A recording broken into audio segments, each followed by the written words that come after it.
श्रोते हो नमस्कार. मुंबई आकाशवाणीच्या प्रादेशिक वृत्त विभागातर्फे तुम्हा सर्वांचं मनापासून स्वागत. श्रोते हो, भारताला स्वातंत्र्य मिळून 75 वर्ष पूर्ण होत आहेत. हे स्वातंत्र्य आपल्याला ज्यांनी मिळवून दिलं त्यांचं स्मरण करण्यासाठी, त्यांना वंदन करण्यासाठीच आकाशवाणी मुंबईच्या प्रादेशिक वृत्त विभागानं लढा भारतीय स्वातंत्र्याचा हा कार्यक्रम आयोजित केला आहे.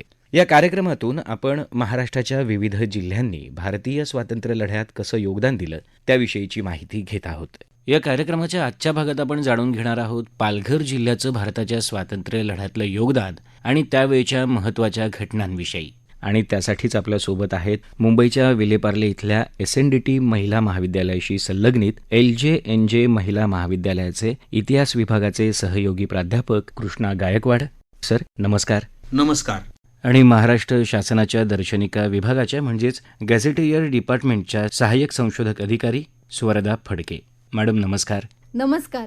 कृष्णा गायकवाड सरांनी नुकताच the contribution of Thane district to the Indian national movement या विषयावरचा त्यांचा शोधप्रबंध मुंबई विद्यापीठाला सादर केला आहे. आतापर्यंत इतिहासाशी संबंधित त्यांचे विविध 35 शोधनिबंधही प्रसिद्ध झाले आहेत.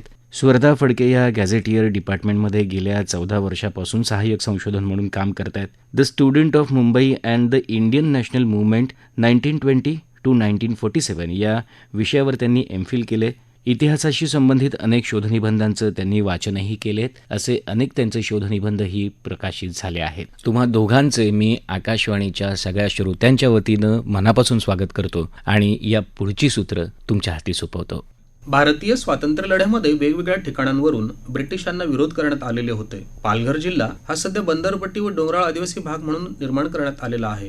या पालघर जिल्ह्याने स्वातंत्र्य आंदोलनात नोंदवलेला सहभाग याची ही चर्चा झाली पाहिजे. स्वरदा मॅडम, पालघर तालुक्यातील स्वातंत्र्य आंदोलनाबद्दल आपण सुरुवात करावी असे मला वाटते. हो सर, पालघर जिल्हा स्वातंत्र्य आंदोलनामध्ये आधीपासूनच सक्रिय आहे. 1920 मध्ये असहकाराच्या चळवळीमध्ये पालघर तालुक्याचा पुढाकार होता. दारूबंदीचा कार्यक्रम यशस्वी करण्यासाठी सखाराम भिकाजी पाटील यांनी शिंदीच्या झाडापासून मिळणारे उत्पन्न सोडून दिले. श्री छोटालाल श्रॉफ यांनी स्वतःचे ताडीच्या झाडापासून मिळणारे उत्पन्नही सोडले. तसेच अनेक खातेदार कुटुंबियांनी या उत्पन्नाचा त्याग करून इतरांसाठी आदर्श निर्माण केला. ज्यावेळेला वैयक्तिक सत्याग्रहाचा लढा सुरू झाला, महात्मा गांधींनी हा लढा मर्यादितच ठेवला होता. पण तरी देखील ठाणे जिल्ह्यातील एकूण सत्याग्रहींची संख्या 105 होती आणि त्यापैकी 43 म्हणजे 40% सत्याग्रही पालघर तालुक्यातील होते. 1942च्या चलेजावच्या ठरावानंतर तालुक्यातील काही कार्यकर्ते भूमिगत झाले. त्यांची 12 ऑगस्ट 1942ला बोईसर येथे गुप्त बैठक झाली व 13 ऑगस्टला बाबूराव दांडेकर यांना अटक झाली. त्यांच्या अटकेच्या निषेधार्थ 14 ऑगस्ट रोजी पालघर मामलेदार कचेरीवर मोर्चा नेण्याचे ठरले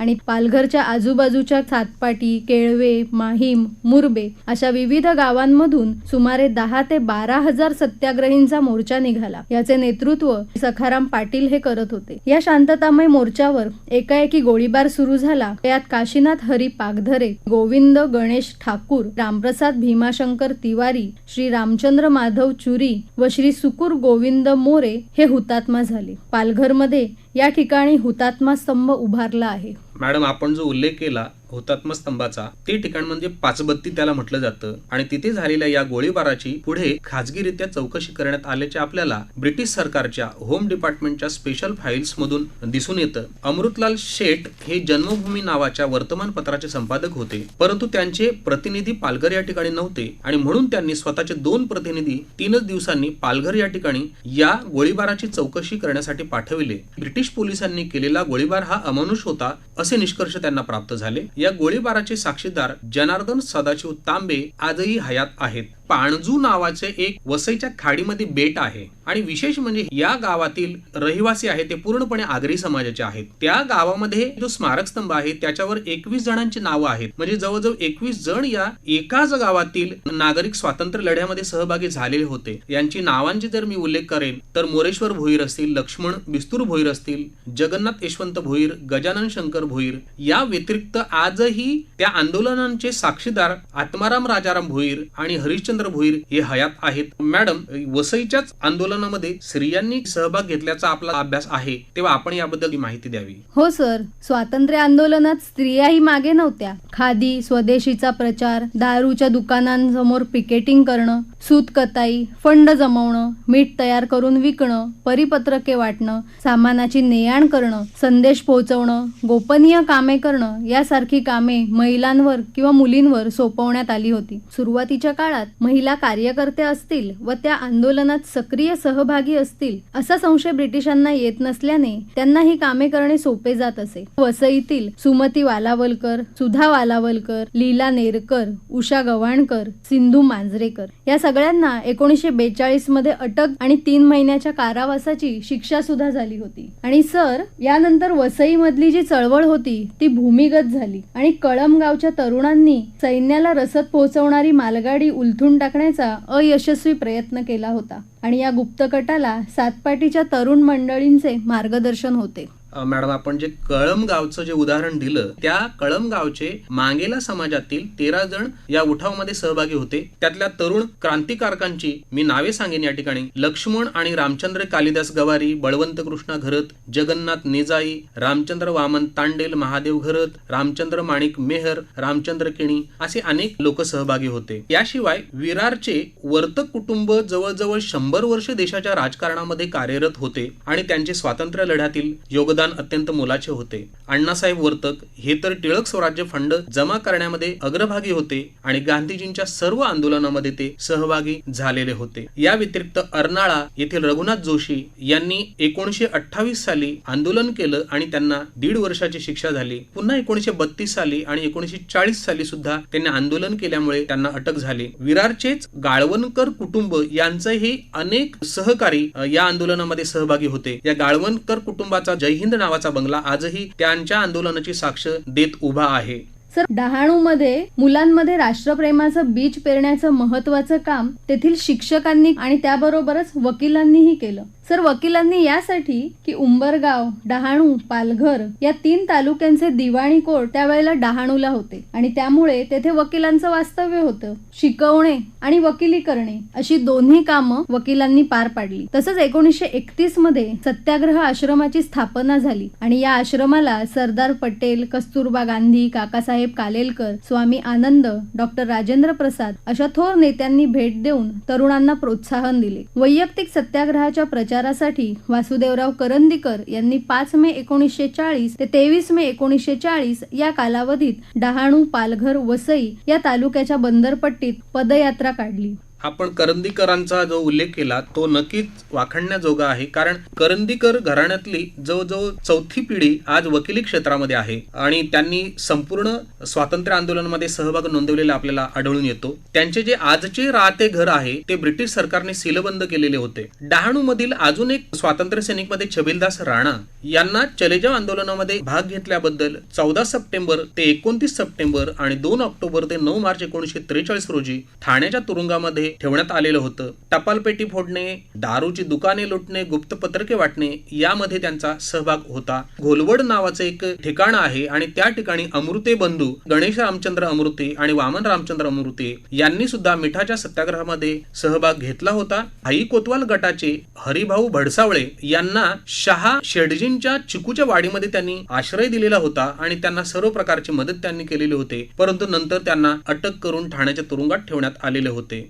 बोर्डी या ठिकाणचे जवळजवळ 94 स्वातंत्र्य सैनिक सहभागी झाले होते आणि अनेकांनी तुरुंगवास भोगलेला होता. यामध्ये उल्लेख करायचा झाल्यास शामराव पाटील, आत्माराम पंत सावे, मुकुंदराव सावे, मदन राऊत, माधव राऊत यांचे योगदान मोलाचे आहे. मुकुंदराव सावे आणि शामराव पाटील हे धारासाना या ठिकाणी मिठाच्या सत्याग्रहात सामील झाले होते, परंतु त्याच्याही अगोदरपासून शामराव पाटील हे होमरूल लीग आणि असहकार आंदोलनामध्ये सहभागी झालेले होते. बोर्डी येथील आंटिया प्रकरण एक प्रसिद्ध झाले होते. त्यावेळेला आंटिया नावाचा एक ब्रिटिश ऑफिसर हवापालटासाठी बोर्डी या ठिकाणी बंगल्यावर राहत होता, परंतु जेव्हा स्थानिक लोकांना ते कळालं तेव्हा तेथील लोकांनी त्याला कोणत्याही प्रकारचा मांसाहारी पदार्थ, भाजीपाला किंवा दुग्ध पदार्थ मिळू नये याची खबरदारी घेतली आणि शेवटी त्याला काहीही न मिळाल्यामुळे त्याला कंटाळून तेथून निघून जावे लागले. याशिवाय एक सामान्य कुटुंबातील व्यक्ती म्हणजे पंढरीनाथ राऊत ते सुद्धा आंदोलनामध्ये सहभागी झाले होते. पालघर शहरामध्ये जी गोळीबाराची घटना घडली त्याच दिवशी 14 ऑगस्ट 1942 रोजी रोजी चिंचणी या ठिकाणी पोलिसांनी गोळीबार केला होता. ती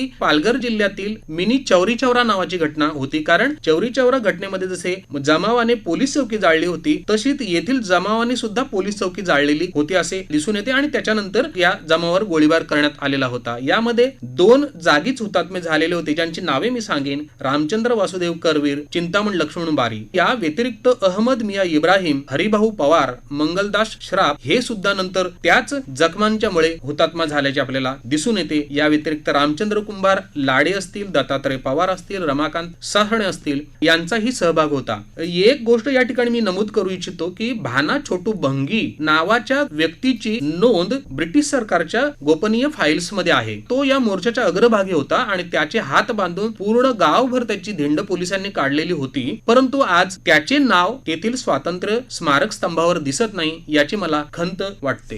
गायकवाड सर, तुम्ही आता जो होम डिपार्टमेंटच्या फाईल्सचा उल्लेख केला त्याबाबत सांगू इच्छिते. दर्शनिका विभागामध्ये म्हणजे गॅझेटियर डिपार्टमेंटमध्ये अशा गोपनीय फाईल्स मधील दस्तावेज अभ्यासकांना सहजगत्या उपलब्ध व्हावेत म्हणून source material for a history of the freedom movement या नावाची मालिका प्रकाशित केली जाते आणि या मालिकेमध्ये आतापर्यंत 14 खंड प्रकाशित झाले आहेत आणि स्वातंत्र्याच्या अमृत महोत्सवानिमित्त बारडोली, चिरनेर अशा सत्याग्रहांचे गोपनीय कागदपत्र प्रकाशनाच्या मार्गावर आहेत. सर, या गोपनीय कागदपत्रांमध्ये आपल्याला अनेक अनुल्लेखित व्यक्तींची माहिती मिळते. गायकवाड सर, जव्हार येथील जामसर गावातील रेवजी पांडू चौधरी यांनी चले जाव आंदोलनादरम्यान योगदान दिले. ते पुण्याला गांधीजींना भेटण्यासाठीही गेले होते. विक्रमगड येथील लक्ष्मण बाळाभाई आळशी, बांधण येथील मुकुंद जीवन संखे यांचे योगदानही उल्लेखनीय आहे. हो मॅडम, याशिवाय जो डोंगराळ भाग आहे, मोखाडा आणि वाडा या तालुक्यातील सुद्धा स्वातंत्र्य सैनिकांचे मोलाचे योगदान होते.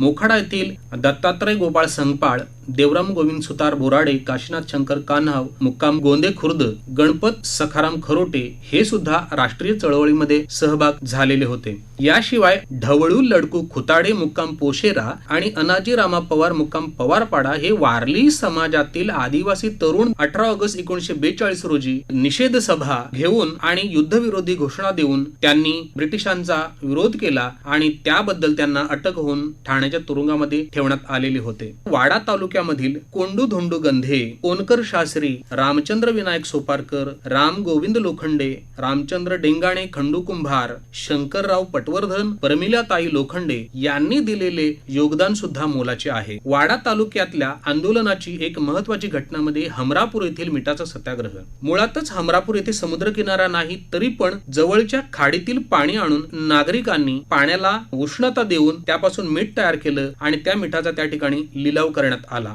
या सत्याग्रहामध्ये पांडाजी जयराम गोतारणे, चिंतामण काशीनाथ गोतारणे, काळूराम नारायण किणी, लक्ष्मण नथू पाटील यांचाही मोलाचा सहभाग होता. वाडा तालुक्यामध्ये पीक गावामध्ये जंगल सत्याग्रह झालेला होता आणि तो सत्याग्रह नागो रामा पाटील यांनी केलेला होता. याशिवाय तेथील कातकरी समाजातील एक तरुण महादू धर्मा टबाले यांचेही या आंदोलनात योगदान होते. वाडा तालुक्यातच उचाट नावाचे एक गाव आहे, त्या ठिकाणचे जगन्नाथ नानाजी मोरे हे भूमिगत कार्यकर्ते होते. याच गावातील बाबाजी बयाजी मोरे आणि बाबूराव मोरे नेताजी सुभाषचंद्र बोस यांच्या आझाद हिंद फौजेमध्ये सहभागी झालेले होते. यातील बाबूराव मोरे यांचं नाव मुंबईतील जेकब सर्कल येथील एका रस्त्याला दिलेले आहे. ते आजही त्यांच्या योगदानाची साक्ष देत आहे. गायकवाड सर, अशा पद्धतीने पालघर जिल्ह्यातील सर्वच तालुक्यातील आणि सर्व स्तरातील नागरिकांनी आणि विशेष म्हणजे विद्यार्थी आणि महिलांनी सुद्धा भारतीय स्वातंत्र्य लढ्यामध्ये सहभाग घेतला होता. ब्रिटिशांनी येथील नागरिकांवर पालघर, चिंचणी, वसई या ठिकाणी गोळीबार केला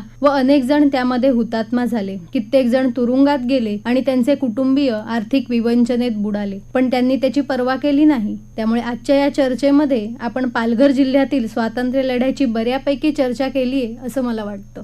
श्रोते हो, थोडक्यात हे होतं पालघर जिल्ह्याचं भारताच्या स्वातंत्र्य लढ्यातलं योगदान. यानंतर आम्ही दोघेही आपली रजा घेतो. धन्यवाद. धन्यवाद. श्रोते हो, याबरोबरच लढा भारतीय स्वातंत्र्याचा हा आजचा कार्यक्रम संपला. हा कार्यक्रम आकाशवाणी मुंबईच्या प्रादेशिक वृत्त विभागानं सादर केला. सादरकर्त्या भावना गोखले, निर्मिती सहाय्य विवेक वानखडे, सहभाग प्राध्यापक कृष्णा गायकवाड आणि स्वरदा फडके, समन्वय आणि निवेदन तुषार पवार.